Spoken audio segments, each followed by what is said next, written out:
আমার দেবের বউ কথাটা শুনে সৌদামিনীর পাগুলো স্থির হয়ে যায়। দেবব্রত তখন মাথা নিচু করে দাঁড়িয়ে আছে। তখন অবন্তিকা দেবী এগিয়ে এসে বজ্রকণ্ঠে বললেন, কি যা তা বলছেন বাবা? দেবের বউ মানেটা কি? মানেটা বাংলা ভাষার মতোই স্পষ্ট। দেবব্রত যাকে বিয়ে করেছে সেই তো দেবব্রতের স্ত্রী হবে, তাই না? আসো বৌমা, বরণ করে নেও কৃষ্ণাকে। প্রদীপবাবুর নির্বিকার উত্তরে উপস্থিত সবার মুখে হা হয়ে যায়।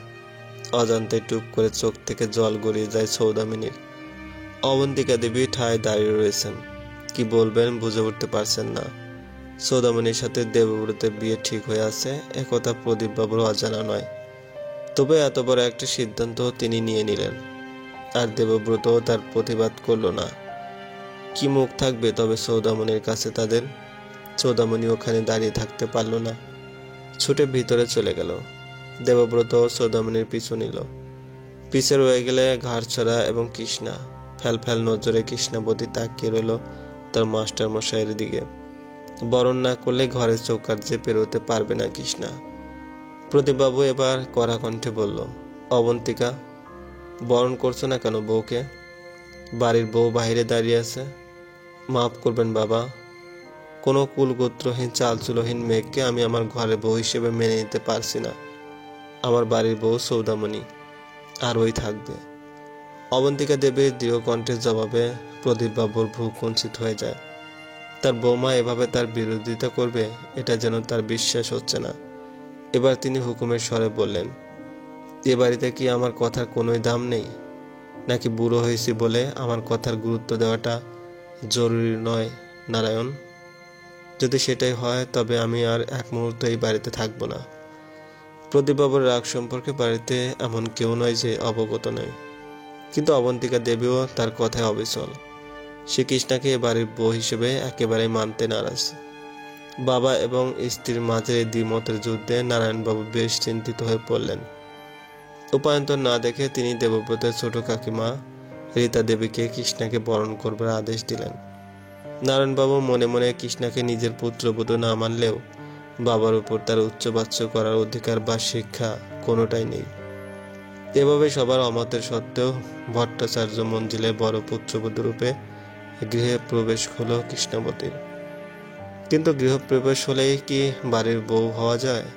যে জায়গাটা তার নয় সেখানে উড়ে এসে জুড়ে বসলেই তো আর অধিকার পাওয়া যায় না। কিশোরী কৃষ্ণা একটু হলেও এটা বুঝতে পারছে। তার মাস্টার মশাইয়ের উপর তার অধিকারটুকু অযাচিত। আসলে সৃষ্টিকর্তার লীলা বোঝা যে ভার। তিনি এই পৃথিবীটাকে একটা রঙ্গমঞ্চ হিসেবে বানিয়েছেন, যেখানে সবাই তার লিখিত উপন্যাসের এক একটা চরিত্র। তিনি যার জীবন যেভাবে পরিচালনা করতে যাচ্ছেন ঠিক সেভাবেই তার জীবন পরিচালিত হচ্ছে। নিজেদের জীবনের উপর যে এই চরিত্রদের কোনোই অধিকার নেই এটা জানা সত্ত্বেও মানুষ নিজেদের জীবন নিজেদের মতো করে চালাতে চায়, বারবার লাগাতার। সৌদামিনী দৌড় দেবব্রতের রুমে এসে দরজা লাগাতে যায়, কিন্তু দেবব্রতের গতির সাথে সে পেরে ওঠে না। দেবব্রত তাড়াতাড়ি দরজা ঠেলে ভেতরে প্রবেশ করে। সৌদামিনীর চোখ জোড়া লাল হয়ে আছে, তার হৃদয়ে রক্তক্ষরণ চোখে স্পষ্ট। গ্লানি ও অপরাধের ভিতরটা চুরমার হয়ে যাচ্ছে দেবব্রতের। এতটা অসহায় বোধ সে কখনোই করেনি। দামিনী, আমার কথাটা ওখানে থেমে যা দেব। আমার দিকে পা বাড়াবার অধিকার তুই হারিয়েছিস। সৌদামিনীর ঠান্ডা কণ্ঠে পা জোড়া স্বয়ংক্রিয় কোনো যন্ত্রের মতো থেমে যায়। ভেতরটা ছারখার হয়ে যাচ্ছে সৌদামিনীর। এই মানুষটার জন্য এতটা সময় অপেক্ষা করেছিল সে, কিন্তু তার প্রতিদান যে এমন হবে এটা তার অজানা ছিল। চোখগুলো জ্বলছে, কিছুতেই পানি দ্বারা আটকে রাখতে পারছে না। ভাঙ্গা কণ্ঠে অভিযোগ করে ওঠে, আমার সাথে এমনটা কেন হলো দেব? আমি বুঝি খুব পাপী একজন মানুষ? আমার সাথে এমনটা কেন হলো? দামিনী, আমাকে ক্ষমা কর, ক্ষমা কর। ক্ষমা, দুই অক্ষরের এই শব্দটা কি আমার জীবনটাকে পুনরায় সাজিয়ে দিবে দেব? সৌদামিনীর প্রশ্নের উত্তর দেবব্রতের কাছে নেই। কি উত্তর দেবে সে? সেও যে পরিস্থিতির শিকার ছিল। সৌদামিনী দৃঢ় কণ্ঠে বলল, আমি তোর বাগদত্তা ছিলাম দেব, আমাদের আশীর্বাদ হয়েছিল। কেন করলে এমন? কেন? ছুটে যেয়ে দেবব্রতের পাঞ্জাবের কলার ধরে জিজ্ঞেস করতে লাগলো সৌদামিনী। সৌদামিনীর চোখের জল দেবব্রতকেও আসক্ত করে ফেলল। পুরুষে কাঁদতে নেই, কিন্তু তার চোখও জল ছলছল করছে। বিনীত গলায় বলল, মেয়েটা যে অসহায় ছিল দামিনী, কি করতাম বল? লগ্নভ্রষ্ট হওয়ার দায়ে তাকে আত্মহত্যার পথ বেছে নিতে হতো, আর কোথাও না কোথাও সেটার দায়ভার আমার উপরেও বর্তাতো। অ্যাবল দাদানের সম্মানেরও একটা পেশার ছিল। সে সবার সামনে বড় গলায় কথাটা বলেছিল। বেশ, এখন তার লগ্নভ্রষ্ট নয় সে, তবে কেন তোর সাথে এবারে অব্দি এলো? রেখে দি তাকে গ্রামে। দামিনী, কি বলছিস তুই? আমার দায়িত্ব সে, আর আমি বুঝি কিছু নই দেব? তার আর আমার মাঝে পার্থক্য কি দেব? এটুকুই না, তার স্মৃতিতে তোর নামে সিঁদুর আছে। সে তোর সাথে মন্ত্র পড়ে বিয়ে করেছে, তার হাতে শাখা পলা আছে। এগুলো তো আমারও ছিল দেব, আমার একান্ত। আমার জিনিস অন্যকে দিয়ে দিব আমি?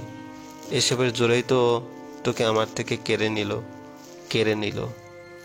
বলতে বলতে বসে পড়ল সৌদামিনী। দুহাত দিয়ে মুখ চেপে কাঁদতে লাগলো সে। তার চাপা আর্তনাদ দেবব্রতকে গলাতে যথেষ্ট। হাঁটু গেড়ে বসে আলতো পরশে সৌদামিনীর মুখটা তুলে ধরে দেবব্রত চোখের অশ্রুগুলো মুছিয়ে শান্ত গলায় বলে, এত সহজ কাউকে কেড়ে নেওয়া? তুই এখনো আমার দামিনী, কিন্তু তুই যে আমার দেব নস। তুই আমার দেব নস। দেবব্রতের বুকে মুখ গুজে কথাগুলো বলল সৌদামিনী। দেবব্রত পারছে না বুক চিরে তাকে আশ্বস্ত করতে। তার হৃদয়ের প্রতিটি স্পন্দনে যে শুধুই সৌদামিনী রয়েছে। তার প্রথম ভালো লাগা, প্রথম ভালোবাসা। ঘরের চার দেওয়ালের ভেতরে আর্তনাদ, দুঃখ, বিলাপ কেউ না জানলেও দরজার কাছে দাঁড়িয়ে থাকা ব্যক্তিটি ঠিক বুঝতে পারছে। কিশোরী কৃষ্ণা দাদানের কথা মতো দেবব্রতের দরজার কাছে তো চলে এসেছে, কিন্তু ঘরে ঢোকার সাহস কিংবা অধিকার কিছুই তাকে দেবব্রত দেয়নি। সে এখন সৌদামিনীকে শান্ত করতে ব্যস্ত।